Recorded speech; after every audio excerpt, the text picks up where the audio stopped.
Moving on to news from Sri Lanka. Ranil Wickremesinghe was elected new president after his successor Gotabaya Rajapaksa fled the country and resigned following mass protests triggered by his mishandling of the economy.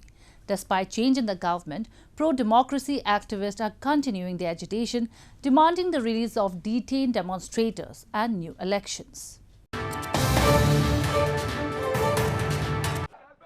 Hundreds of pro-democracy activists, including monks, marched to Independence Square in Sri Lanka's commercial capital Colombo on Tuesday, demanding the release of detained demonstrators and new elections.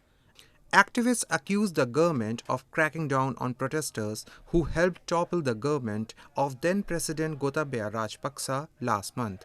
Gotabaya resigned from the presidency, becoming the first Sri Lankan president to quit mid-term.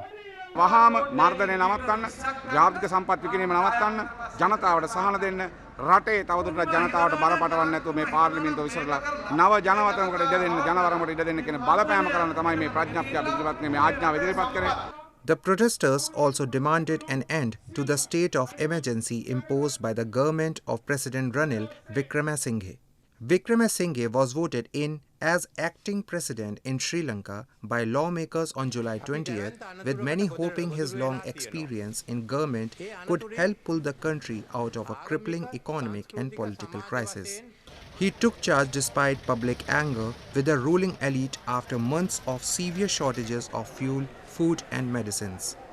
Meanwhile, reports suggest that ousted President Gotabaya Rajapaksa is expected to arrive in Thailand on Thursday, seeking temporary shelter in a second Southeast Asian country after fleeing his island nation last month amid mass protests. Rajapaksa fled to Singapore on July 14th via Maldives following unprecedented unrest triggered by Sri Lanka's worst economic crisis in 7 decades.